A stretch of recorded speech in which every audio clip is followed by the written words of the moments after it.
પ્રભુ ઈસુના મૂલ્યવાન ગૌરવી નામમાં આજની સવારની પ્રેમી સલામ. Praise the lord. જય મસીહ કી.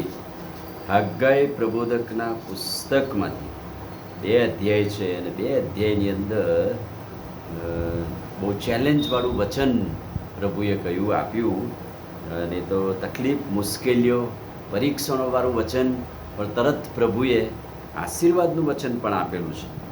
1 અધ્યાય અને 4થું વચન. મંદિર ઉજ્જડ પડી રહ્યું છે અને તમે તમારા છતવાળા ઘરમાં રહો છો.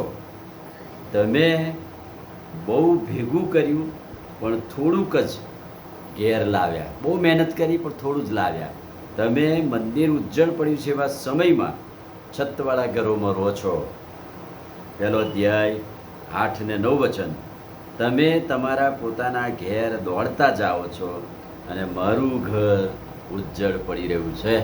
આ એક તકલીફ, મુશ્કેલીઓ જ્યારે યરુશલેમના મંદિરનો નાશ થયો ત્યારે લોકો પોતાના ઘરોમાં લહેરથી રહેતા હતા. હગ્ગાઈ પ્રબોધક દ્વારા આ પ્રભુની વાણી લોકોને કહેવામાં આવી. પછી પ્રબોધકની વાણી લોકોએ સાંભળી. 2 અધ્યાય અને 9મું વચન. સૈન્યનો દેવ યહોવા કહે છે કે રૂપું મારું છે, સોનું પણ મારું છે. આ મંદિરનું પાછળનું ગૌરવ આગલા વર્ષો કરતાં વિશેષ થશે અને આ સ્થાનમાં હું સલાહ શાંતિ સ્થાપીશ. એટલે કે 1 અધ્યાયની અંદર નિરાશાજનક વાત પ્રભુએ કહી પ્રબોધક મારફતે કે લોકો તો પોતાના ઘરોમાં લહેરથી રહે છે ને મારું ઘર ઉજ્જડ પડી રહ્યું છે.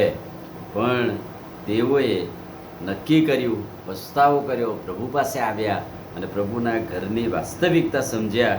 ત્યારે પ્રભુએ શું કહ્યું?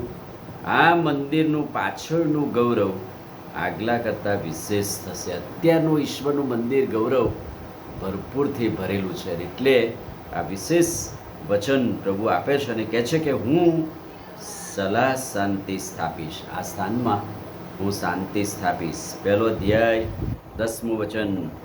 આકાશનું ઝાકળ બંધ પડ્યું, પૃથ્વીની નીપજ બંધ પડી. કેમ એવું થયું? કેમ કે તમે મારા ઘરને ઉજ્જડ કરી નાખ્યું છે. તમે તમારા ઘરોમાં લહેરથી રહો છો. એટલે પ્રભુ કહે છે કે મેં આકાશ બંધ કરી દીધું, ઝાકળ બંધ કરી દીધું, પૃથ્વીની નીપજ બંધ કરી. ત્યારે લોકો પ્રભુ તરફ વળ્યા. અને 2 અધ્યાય 19મું વચન. આજથી હું તમને આશીર્વાદ આપીશ. હવે આ દેશને હું ફળદ્રુપ કરીશ. હવે હું આ દેશને આશીર્વાદ આપીશ. એટલે કે લોકો પ્રભુથી દૂર ગયા, ભટકી ગયા, પણ જ્યારે પ્રભુની પાસે પ્રબોધક વાણી આવી, હગ્ગાઈ પ્રબોધકે દેવની વાણી કહી, ત્યારે લોકો પ્રભુની ગમ વળ્યા. ત્યારે પ્રભુએ પણ માફ કર્યું ને કહ્યું હવે આ સ્થાનમાં સલાહ શાંતિ રહેશે. આજથી આ દેશને હું આશીર્વાદિત કરીશ. આમીન. પ્રભુ આ વચનો સમજવા માટેની કૃપા અને એનું સામર્થ્ય આપે. પ્રભુ અમારા જીવનના સ્વામી સ્વર્ગીય પિતા, આજના અદ્ભુત પવિત્ર વચન માટે આભાર. વચનના પ્રકાશમાં અમને દોરો, અમને તમારું સામર્થ્ય અને તમારી કૃપા આપો.